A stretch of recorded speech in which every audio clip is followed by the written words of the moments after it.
Él nos va a estar hablando de un tema que él lo ha denominado espiritualidad y evolución. Bienvenido, Miguel. Estamos a tus órdenes para escucharte plenamente.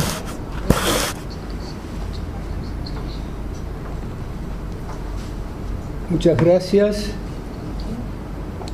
Buen día a todos. ¿Esto funciona? Sí. No vengo a hablar de mi vida, sino que traigo vivencialmente la intensidad que me proporciona releer a Swami Vivekananda después de muchos años de haberlo leído por primera vez, para poder realizar acá una exposición más actualizada, más revitalizada. Y por cierto, parecería que... Es que me parece que no se escucha. No, no está, yo no siento retorno, por eso... Falta un poquito de volumen, tal vez. Sí, quisiera que... No estaba conectado, no estaba conectado. Ahora sí. Yo sentía Estaba débil la voz. que me faltaba energía, pero no era así. Gracias, Gustavo. No, por favor.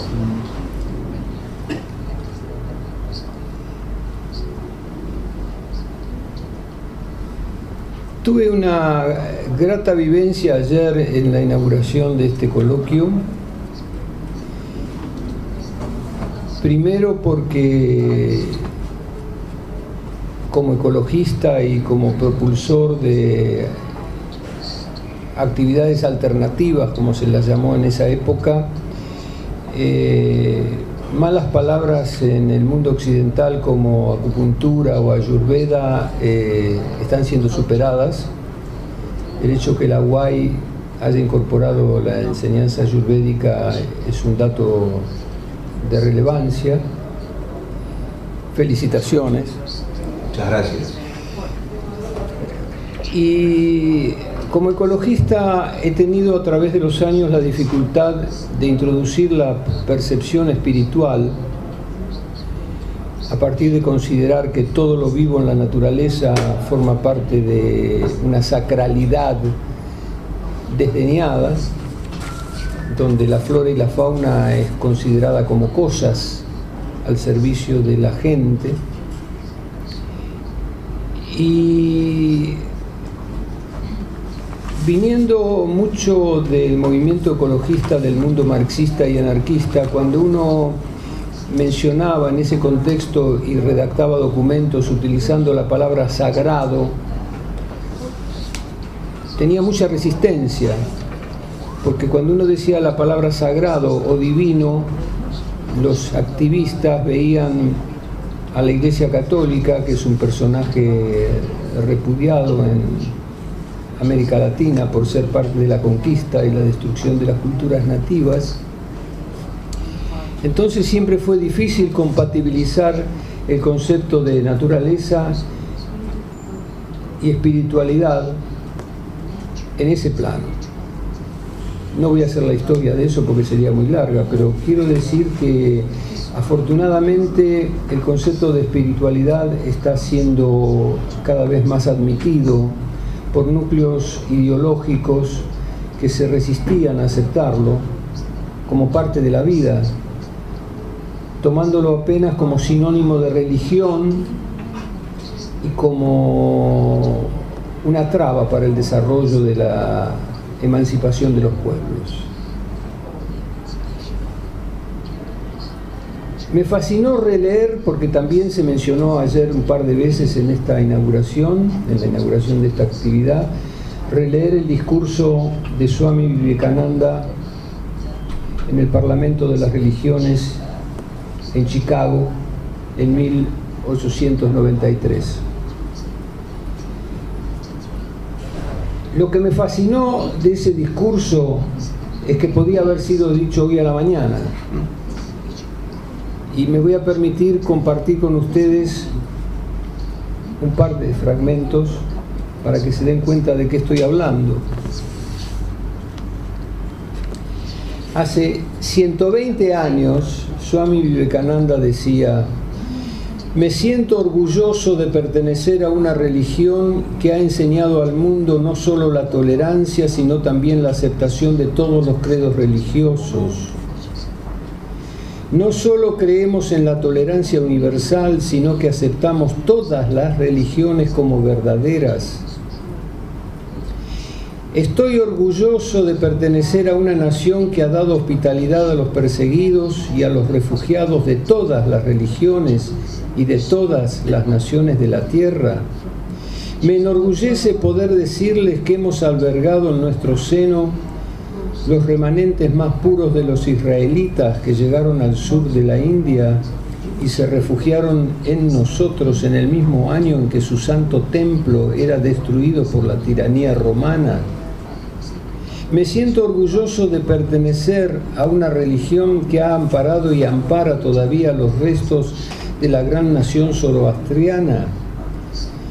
Les citaré, hermanos, algunas líneas de un himno que recuerdo haber repetido desde mi más tierna infancia y que todos los días repiten millones de seres humanos.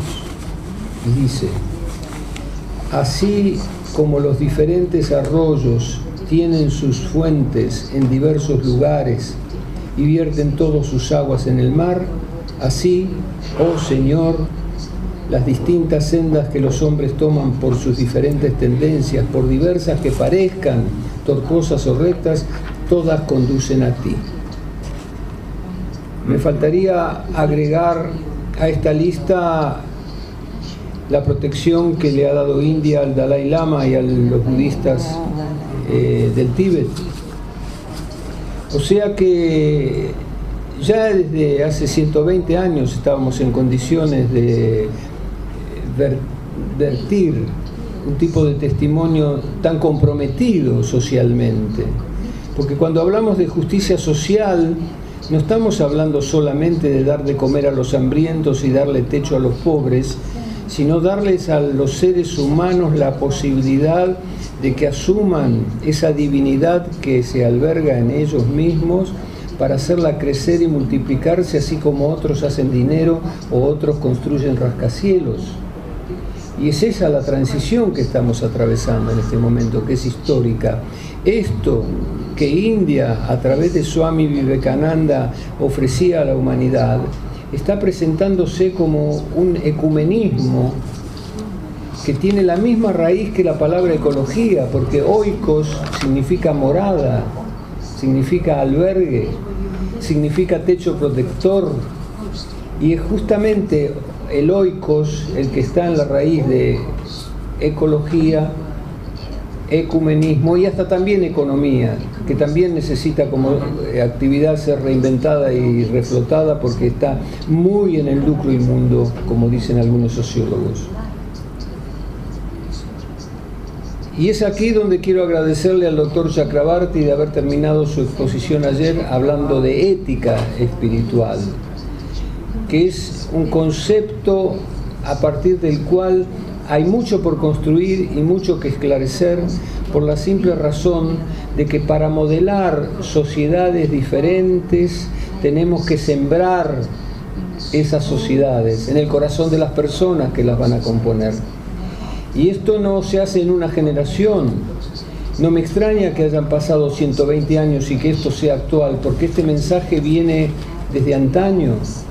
Pero antaño sucedía ocasionalmente, en el seno de un pueblo distante, aparecía algún ser no elegido, algún ser esclarecido, que hacía lo que Swami Vivekananda recomendaba.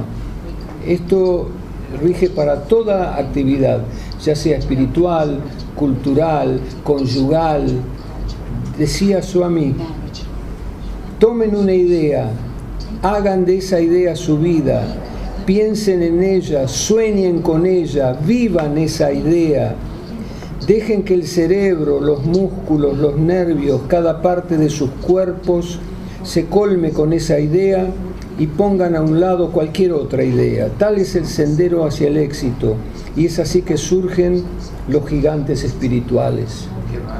Y los gigantes espirituales no son esos seres únicos que vamos a poner en la historia en un pedestal, sino que es cada uno de nosotros. Cada uno tiene el potencial de ser un gigante espiritual.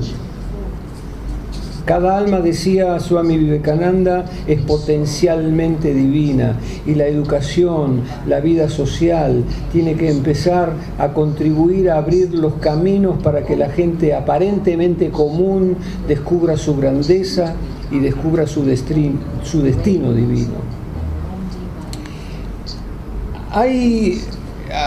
Habría mucho para citar de Swami Vivekananda para compartir, pero me queda pendiente otro fragmento del discurso de Chicago. Cualquiera que en verdad está citando el Bhagavad Gita, no está solamente opinando y hablando de su propio corazón. Y citando el Bhagavad Gita dice: cualquiera que se dirige a mí por cualquier senda que sea, yo llego a él. Todos los hombres están luchando en sendas que finalmente conducen a mí. Esa es la cita del Bhagavad Gita. Y Swami Vivekananda agrega: el sectarismo, la intolerancia y su horrible descendiente, el fanatismo, se han apoderado desde hace mucho tiempo de este hermoso planeta. Han llenado la tierra con violencia, muy a menudo empapándola con sangre humana, han destruido la civilización, llevaron a naciones enteras a la desesperación. De no haber sido por estos horribles demonios, la sociedad humana estaría mucho más adelantada de lo que está actualmente. Pero su hora se aproxima y espero fervorosamente que la campana que ha repicado esta mañana en honor de esta convención sea el tañido fúnebre por la muerte de todo fanatismo, de todas las persecuciones con la espada o con la pluma y de todos los sentimientos poco caritativos entre personas que siguen su camino hacia el mismo fin. Este ideal está en todas las religiones, es el ideal de la compasión, el ideal de la tolerancia, el ideal que apunta al diálogo de las diferencias, no a la unanimidad totalista. Nosotros, mi generación, que hemos vivido gran parte de nuestras vidas sujetos a regímenes totalitarios, lo mismo que otros hermanos en América Latina, en Asia y en África, a partir de las supuestas culturas superiores de Europa y Estados Unidos, sabemos que están pasando hechos históricos en este momento, anticipados por este discurso que, repito, tiene 120 años de antigüedad. Pero no es una antigüedad petrificada, no es una antigüedad para el museo o para el panteón. Swami Vivekananda, con su percepción de esa chispa divina que late en cada uno de nosotros, y con haberse entregado totalmente en cuerpo, alma y existencia a ese ideal, a esa idea, pues nos muestra que ese camino está abierto para el que quiera emprenderlo en cualquier instante. No 5 minutos el fin de semana después de haber estado 7 días o 6 días matándose por el vil metal, sino para verdaderamente construir o contribuir a la construcción colectiva, y a esa justicia social me refiero, de una sociedad donde todos puedan llevar hasta su máxima expresión el potencial divino con el cual ha nacido. Esto obligará con el tiempo a ir reformulando la educación, a ir reformulando la comunicación social, en vez de la maratón de masacres espantosas que hay todos los días sometiéndonos, o a cualquiera que vea televisión, a una idea macabra de lo que es la realidad, empezar a resaltar las zonas de luz, las zonas de divinidad y las zonas de potencia creativa. Yo me olvidé de preguntar cuánto tiempo podía hablar, y no sé si hay un límite, si lo he pasado. No. ¿Estamos bien? Sí, sí. No he violentado, no he violentado ninguna regla. Bueno, menos mal. Tranquilo. Como ecologista no estoy en las calles luchando contra Monsanto y contra los cultivos transgénicos. Hay mucha gente que lo está haciendo y muy bien. Entonces, en un centro cultural barrial estamos promoviendo una huerta comunitaria. Es un lugar muy estratégico porque tiene varias escuelas alrededor, es en Barracas, un barrio humilde de la ciudad de Buenos Aires, está vecino al Hospital Británico, y estamos llevando adelante ahí la idea de hacer un huerto comunitario. Pero como toma cierto tiempo, porque hay que preparar el terreno, y me empezaron a regalar, cuando oyeron hablar que iba a hacer un huerto, me empezaron a regalar semillas. Empecé a probar si las semillas funcionaban en el balcón de mi casa. Entonces hice unos estuches con botellas recicladas y estoy todas las mañanas, hoy lo he hecho, viendo cómo están fortaleciéndose después de haber surgido de la semilla como una hebra finísima, delicadísima, casi insostenible, mis lechugas y mis acelgas. Veo como día a día se van fortaleciendo, veo que están dependiendo de varios insumos que son el sol, el aire, el agua que yo les proveo, y detrás del agua yo, que si no me pusiera a regarlas no estarían creciendo con la fortaleza, y veo como esas hebras innacibles al principio se están convirtiendo en hojas frondosas, y es lo que tendríamos que hacer nosotros en nuestras vidas: nutrirnos adecuadamente, eludir las malas compañías. Las malas compañías no son los delincuentes, son los que cada vez que uno tiene un sueño maravilloso para realizar, se paran delante tuyo y te marcan uno por uno los defectos, las contradicciones, los peligros que te acechan, y que además te vas a morir de hambre. En fin.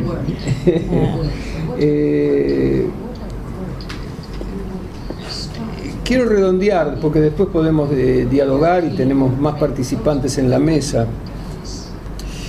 En homenaje a mis lechugas y a mis acelgas, quiero citar a Swami Vivekananda de nuevo, diciendo él: se ha de ser espiritual primero, tener algo que dar y entonces ponerse ante el mundo y darlo.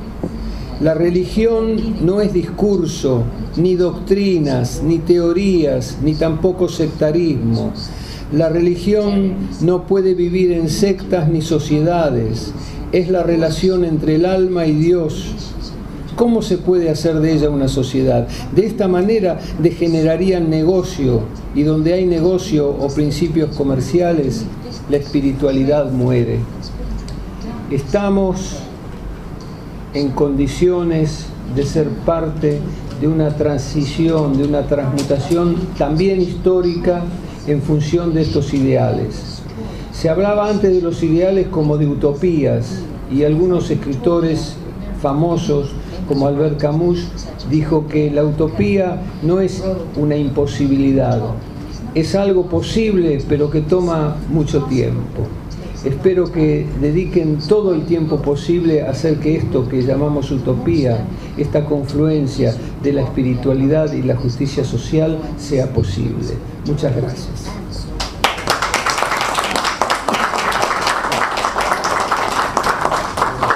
Muchas gracias, Miguel, por tus bellas palabras.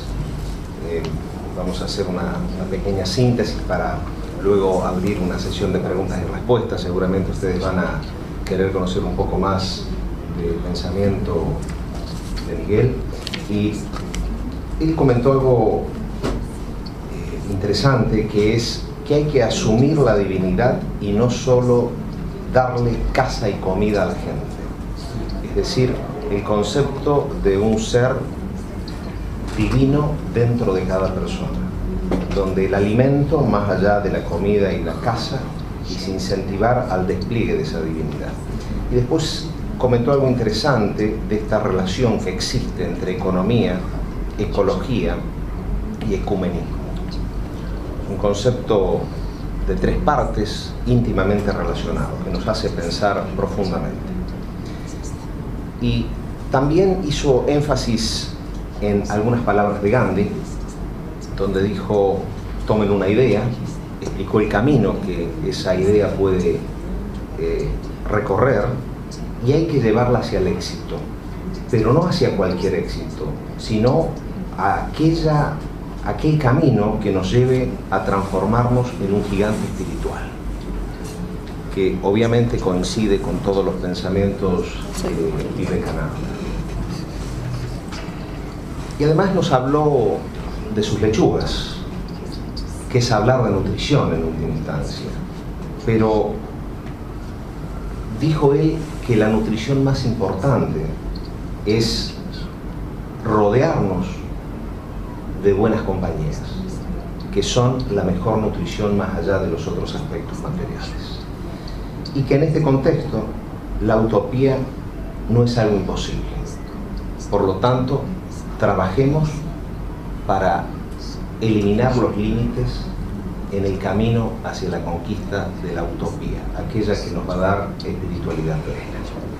Bueno, con esta pequeña síntesis nos gustaría responder algunas preguntas, es decir, Miguel estaría disponible para algunas preguntas de ustedes.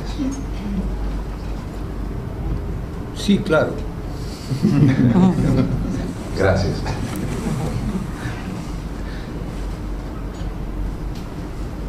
¿Alguna pregunta? Sí, señor.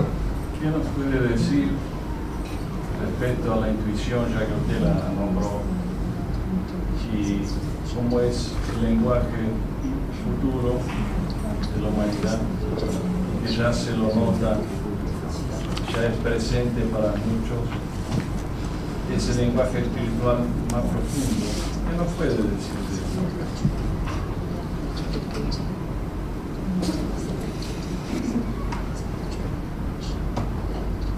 Durante muchos años creí que había que fundar movimientos para llevar con mayor celeridad las ideas hacia adelante.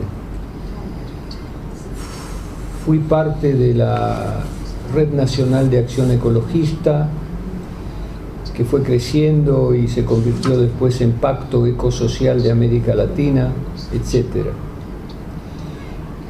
Pero en el camino tuve el privilegio de conocer a una figura espiritual de envergadura que se convirtió en mi maestro, que fue un sacerdote, un monje trapense llamado Thomas Merton, norteamericano, que desde su retiro en un monasterio en Kentucky, Estados Unidos, donde vivió toda su vida monacal,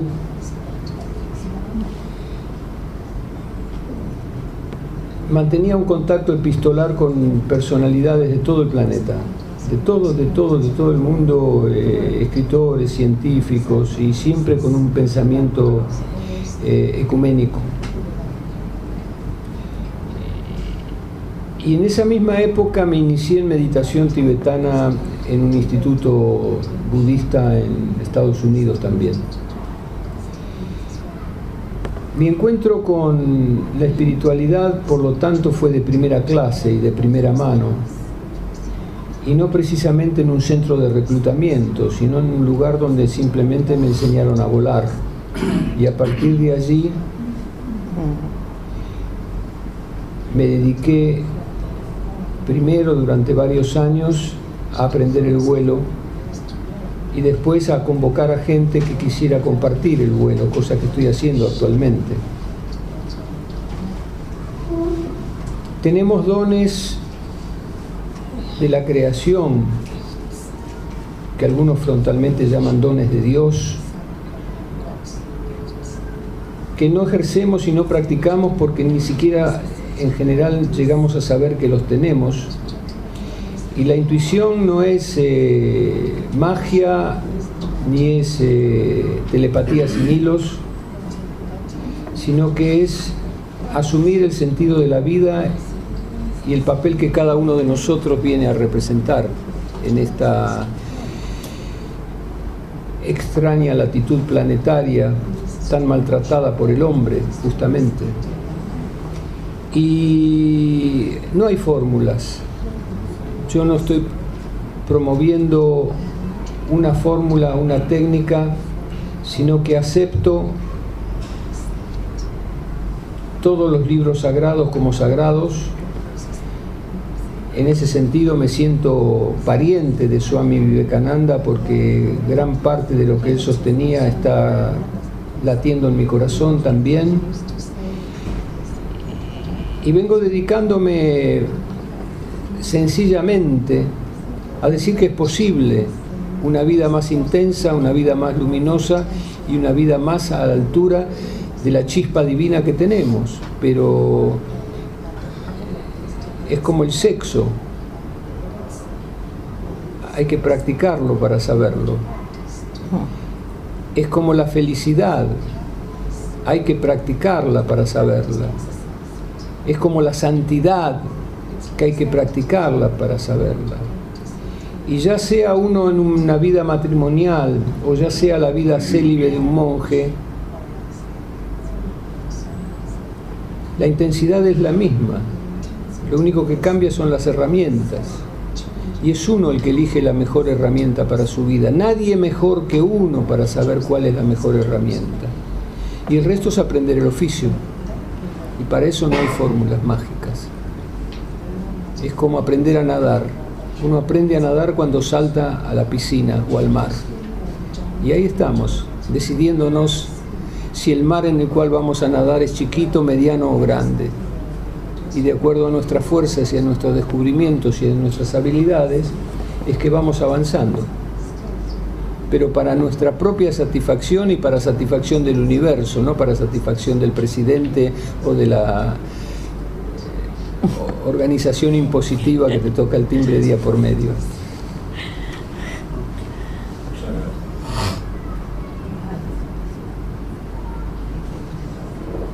¿Alguna otra pregunta? En lo que planteabas, Miguel, estaba esta noción de sacar a la espiritualidad del gueto de la espiritualidad. Sí. Si podés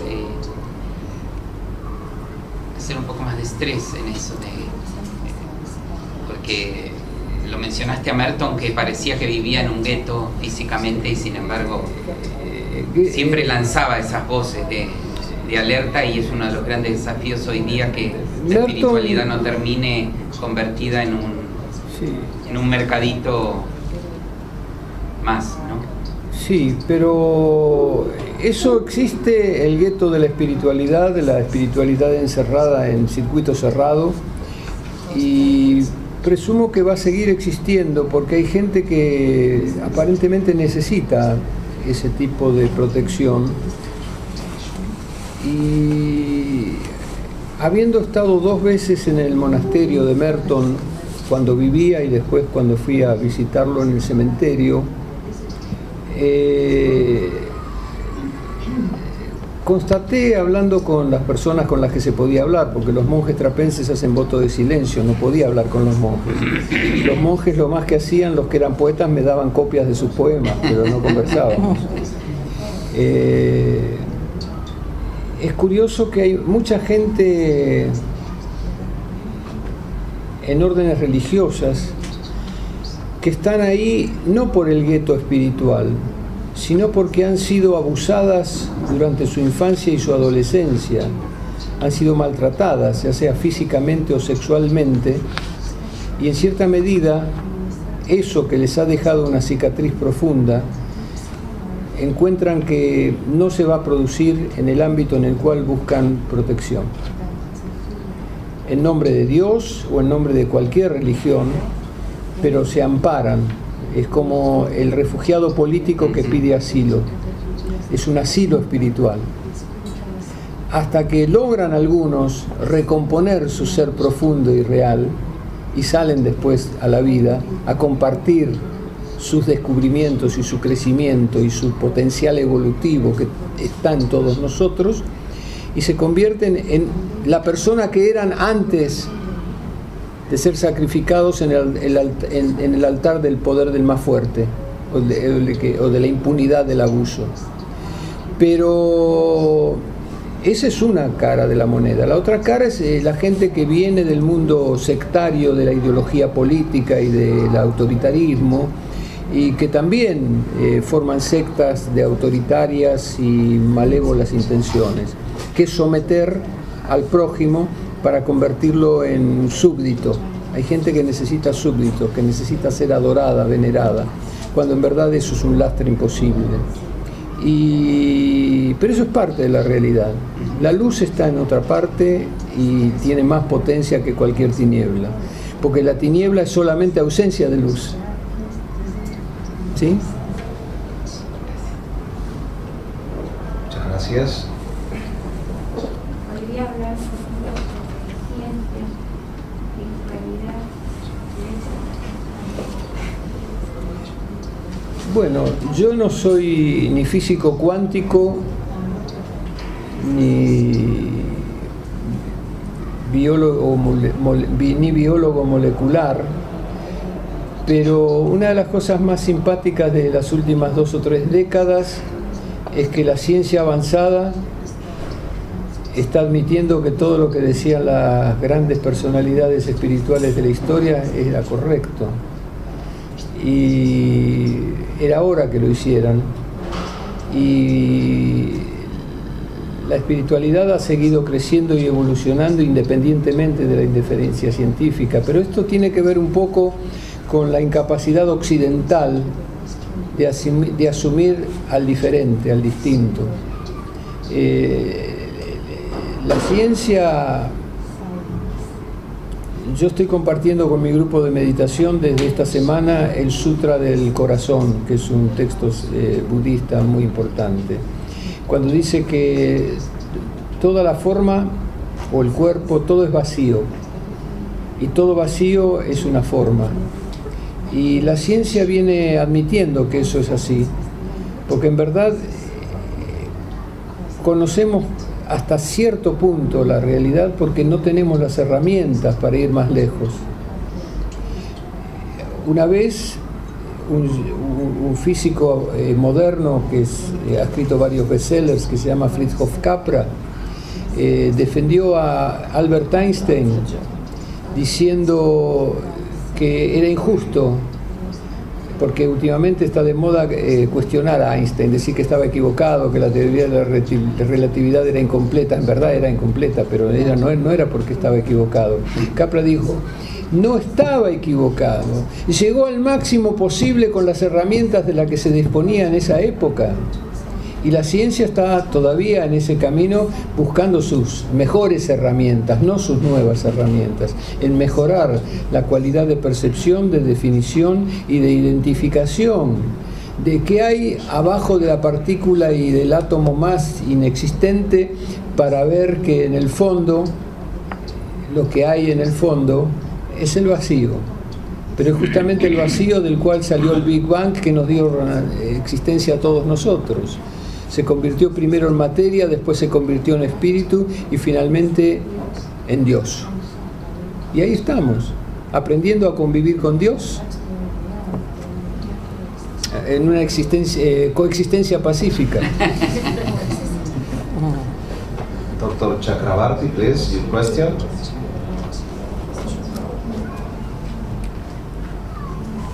It's one of the very marvelous presentations I have ever heard.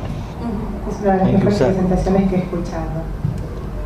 You made a very striking point about utopia. Ha señalado un punto muy importante acerca de la utopía. Utopias are made not to vanish, but to be realized. Louder, sir. Utopias are... Sorry, this is disturbing. I think Riku moved. Here? No, el audífono le está sonando. So you can take a mic. Ya lo bajo, ya lo apago. Is this okay now? Turn it off, you won't have the... Sir, no. Switch it off, sir. That's okay. Mhm. Take a mic. You have the mic. You made a very striking point, sir, when you talked about utopia. Utopias are made not to vanish, but to be realized. Usted habló de un punto muy importante sobre la utopía que debe realizarse, que no debe desaparecer, realizarse como concretarse. But sometimes we also make a distinction between the social utopia, which do not last long, Pero también a veces se hace una distinción entre las utopías sociales que no duran mucho. So why is it that spiritual utopia would last longer? In fact, it could perpetuate. ¿Y por qué podría durar más o incluso perpetuarse la utopía espiritual?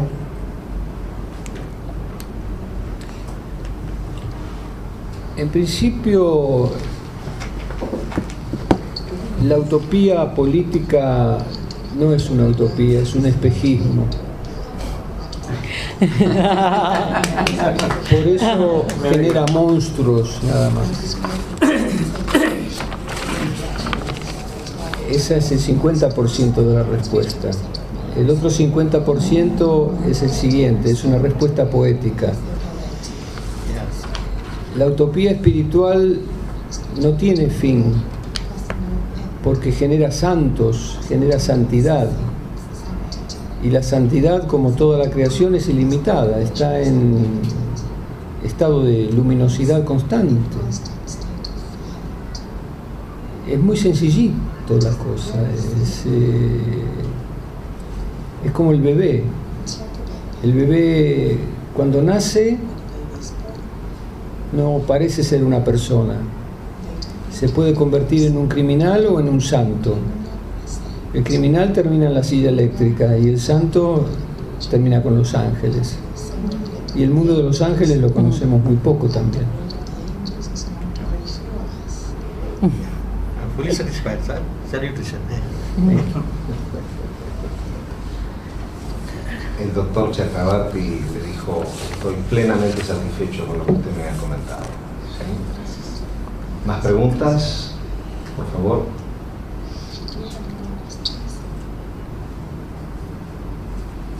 Bueno, muchísimas gracias. Gracias. Por todas tus expresiones.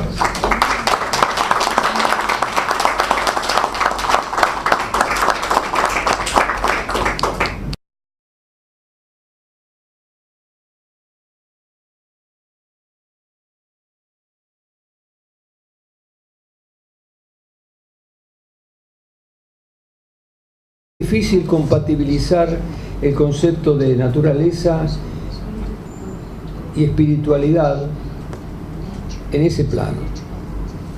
No voy a hacer la historia de eso porque sería muy larga, pero quiero decir que afortunadamente el concepto de espiritualidad está siendo cada vez más admitido por núcleos ideológicos que se resistían a aceptarlo como parte de la vida, tomándolo apenas como sinónimo de religión y como una traba para el desarrollo de la emancipación de los pueblos.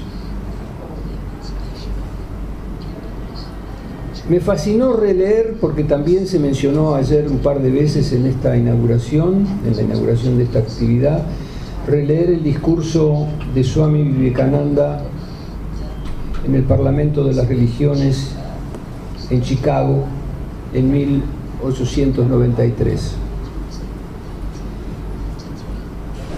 Lo que me fascinó de ese discurso es que podía haber sido dicho. Él nos va a estar hablando de un tema que él lo ha denominado espiritualidad y evolución. Bienvenido, Miguel. Estamos a tus órdenes para escucharte plenamente.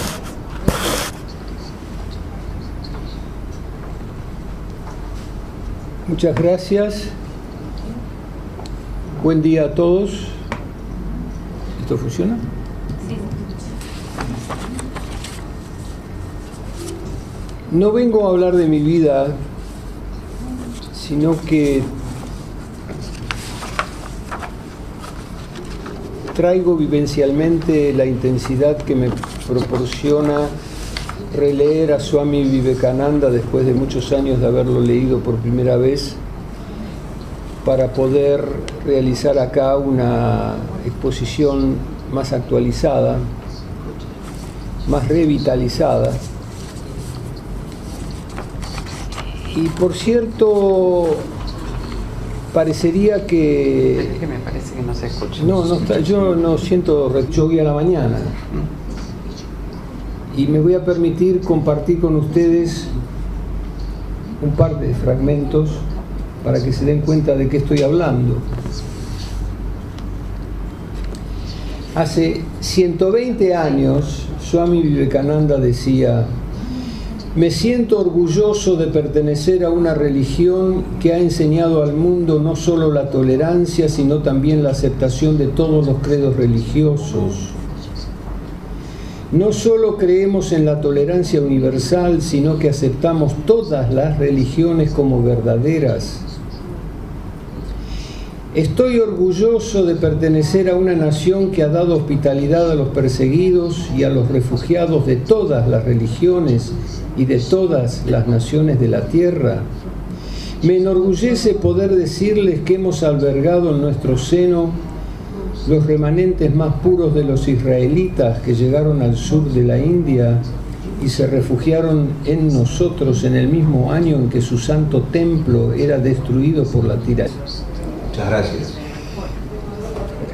Y como ecologista he tenido a través de los años la dificultad de introducir la percepción espiritual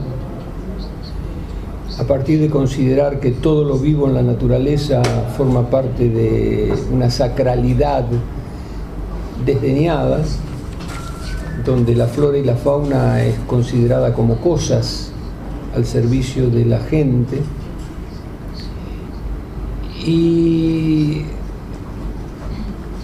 viniendo mucho del movimiento ecologista del mundo marxista y anarquista, cuando uno mencionaba en ese contexto y redactaba documentos utilizando la palabra sagrado, tenía mucha resistencia, porque cuando uno decía la palabra sagrado o divino, los activistas veían a la Iglesia Católica, que es un personaje repudiado en América Latina por ser parte de la conquista y la destrucción de las culturas nativas. Entonces siempre fue distorno, por eso... Falta un poquito de volumen, tal vez. Sí, quisiera que... No estaba conectado, no estaba conectado. Yo sentía... Estaba débil la voz. Que me faltaba energía, pero no era así. Gracias, Gustavo. No, por favor.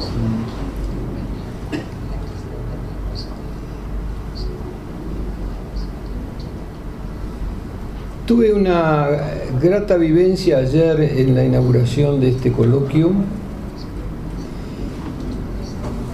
Primero porque como ecologista y como propulsor de actividades alternativas, como se las llamó en esa época, malas palabras en el mundo occidental como acupuntura o ayurveda están siendo superadas. El hecho que la UAI haya incorporado la enseñanza ayurvédica es un dato de relevancia. Felicitaciones.